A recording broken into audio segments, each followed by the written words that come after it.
আসসালামু আলাইকুম বন্ধুরা, কি অবস্থা? সবাই কেমন আছেন?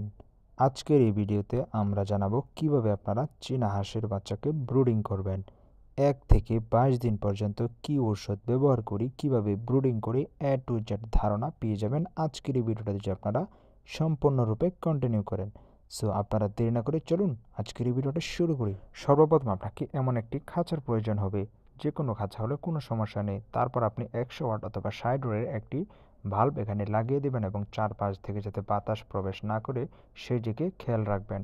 তারপর আপনারা মুরগি অথবা হাঁস দিয়ে যে বাচ্চা ফুটিয়েছেন তা থেকে আলাদা করে আপনাকে এর মানে খাঁচায় দিয়ে দিতে হবে এবং যে কোনো একটা পাত্রে বা প্রথম নতুন অবস্থায় যেহেতু তারা ছোট, তাই আপনাকে যে কোনো একটি বিসি খাবার ছিটিয়ে দিতে হবে। তো খাবার পানি আপনারা যেভাবে দিবেন 1 থেকে 3 দিন আপনারা শুধু লাইসোবিট চালাবেন। তো এটা বাজারে এখন বর্তমানে 70 টাকা মনে হয় নাই, তো একটা লাইসোবিট নিয়ে আসবেন এবং 3 দিনের পর থেকে আপনারা যে কাজটা করতে পারেন, বিটা 3 একটা ভিটামিন, যেটা ভিটামিন জাতীয়, তো ওই 3 দিন পর থেকে আপনারা বিটা 3 দিতে পারেন একবেলা। তো মোটামুটি এভাবে আপনাদের 1 সপ্তাহ এভাবে আপনাদের চলে যাবে। তো 1 সপ্তাহ পরে আমাদের বাচ্চাগুলো ঠিক এইরকম হয়েছে এবং তাদেরকে আমরা হালকা পাতলা যে ঘাস রয়েছে, তো অ্যালেনসা ঘাস বা নরম জাতীয় যে ঘাসগুলো রয়েছে ওইগুলো তাদেরকে আমরা দিয়েছি এবং তারা সুন্দরভাবে কিন্তু এই ঘাসগুলো খাচ্ছে, যার ফলে কিন্তু আপনাদের যে খাবার খরচ ওইটা অনেকটা অধিকাংশই কমে আসবে। তো আপনারা এভাবে সেম যে কাজটি করতে পারেন, খাবারের পাশাপাশি কিছু ঘাসও দিতে পারেন। তো এভাবে রাখার পর আজকে কিন্তু তাদের বয়স 9 দিন এবং 9 দিন বয়সে কিন্তু আমাদের বাচ্চাগুলো মাশাআল্লাহ অনেক সুন্দর অবস্থায় রয়েছে। তো আমাদের কিন্তু সেম রুটিনেই চলবে। প্রতিদিন আমরা যে নারিশ ফিড, মানে যে কোনো একটা জিরো ফিড যে কোনো কোম্পানির হলে কোনো সমস্যা নেই। এবং আপনাদেরকে যে কাজটা প্রথমে লক্ষ্য করতে হবে, এখানে যাতে আমাদের পর্যাপ্ত পরিমাণ আলোটা থাকে। 100 অথবা 60 ওয়াটের যে কোনো একটি বাল্ব চালিয়ে দিবেন, যাতে করে বাচ্চারা ঠিকমতো তাপ এখান থেকে গ্রহণ করতে পারে।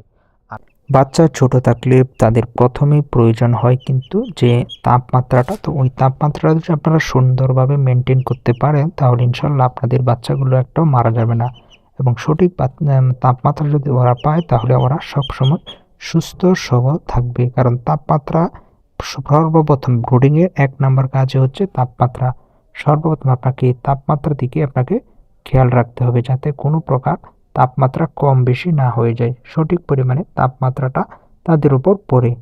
এই তাপমাত্রাটা সঠিকভাবে রাখতে পারেন তাহলে আপনার বাচ্চাগুলো অবশ্যই সুন্দর এবং সুস্থ সবল থাকবে।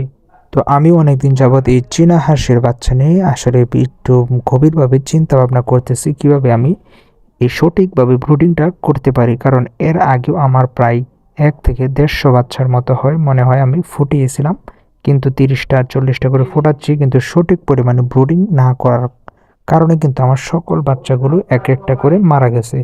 তো ইনশাল্লাহ এবার 11টা বাচ্চা আমি ফুটিয়েছি এবং 11টা বাচ্চা থেকে আমরা সুন্দরভাবে এক একটা করে 11টা বাচ্চাকে আমরা ব্রুডিং করতেছি মাশাআল্লাহ। তো এই হাঁসগুলো যারা লালন পালন করে তারা জানে যে এই হাঁসগুলো কি পরিমাণ, মানে অনেক কম খাবার তারা গ্রহণ করে এবং তারা ঘাসে কিন্তু বেশিরভাগ খেয়ে থাকে। তো আজকে আমরা যে দেখাচ্ছি হাঁসগুলো বাচ্চা, সেগুলোর বয়স কিন্তু আজকে 22 দিন এবং 22 দিন বয়সে আমাদের মাশাআল্লাহ বাচ্চাগুলো, মানে যে পিছনে যে পাখা সবগুলো কিন্তু আমাদের এগুলো উঠে যাচ্ছে এবং তারা কিন্তু মাশাআল্লাহ অনেক বড় হয়ে গেছে। এবং কিন্তু আমরা এখন বর্তমানে শুধু একবার আমরা বিটা 3 দিচ্ছি, আর কিন্তু কোনো কিছুই দিচ্ছি না, সাদা পানি। এবং তারা কিন্তু খাবারও মাশাআল্লাহ অনেক সুন্দর করে খাবার খেতেও শিখে গেছে। আর আপনাদের জিরো ফিড যেটা বলছি ওইটা কিন্তু আপনাকে 1 থেকে 1 মাস পর্যন্ত জিরো ফিড তাদেরকে খাওয়াতে হবে। তারপরে আমাদেরকে ইনশাল্লাহ আমাদের চ্যানেলের সাথে থাকবেন এবং আমাদের যে চ্যানেলে এই বাচ্চাগুলো কিভাবে ব্রুডিং হচ্ছে, কয়দিন বয়স হচ্ছে, এ টু জেড। আজকে কিন্তু বাচ্চার 22 দিন এবং 1 থেকে 22 দিন পর্যন্ত আমরা ছোট্ট ছোট্ট এই ক্লিপগুলো সংগ্রহ করেছি, যার ফলে কিন্তু আমরা আজকে আপনাদেরকে একসাথে করে কিভাবে পালন করছি সবগুলোই কিন্তু একটু একটু করে অ্যাড করে আমরা দিয়ে দিচ্ছি।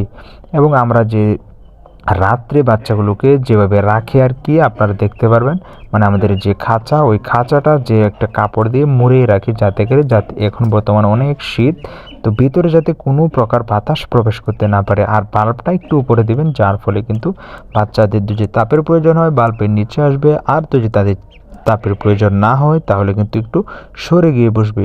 তো বাচ্চাগুলো দেখেন মাশাআল্লাহ খেয়ে দিয়ে তারা কিন্তু এখন বর্তমানে শুয়ে রয়েছে এবং তারা এই যে দেখেন অনেক আরামে আছে, মানে সুস্থ সবল যেটাকে বলে। বাচ্চার কীভাবে চিনবেন, এই যে আপনারা এখন বর্তমানে যে দেখতে পাচ্ছেন মাশাআল্লাহ অনেক সুন্দরভাবে তারা সুস্থ সবল অবস্থায় রয়েছে। তো আশা করি আপনারা যারা এই ভিডিওটা দেখছেন তারা অবশ্যই অভিজ্ঞতা পেয়ে গেছেন। আর যদি কারো কোনো সমস্যা থাকে তাহলে অবশ্যই কমেন্ট করবেন, তারপর কিন্তু আমি অবশ্যই রিপ্লাই দিব এবং কী সমস্যা সবগুলো আমাদেরকে বলবেন। দেখেন সবগুলো বাচ্চা খেয়ে এখন সুন্দর করে এখানে বসে রয়েছে। তো ভিডিওটি এই পর্যন্তই, ভালো লাগলে একটি লাইক করবেন, নতুন হলে চ্যানেলটিকে সাবস্ক্রাইব করবেন। Thank you.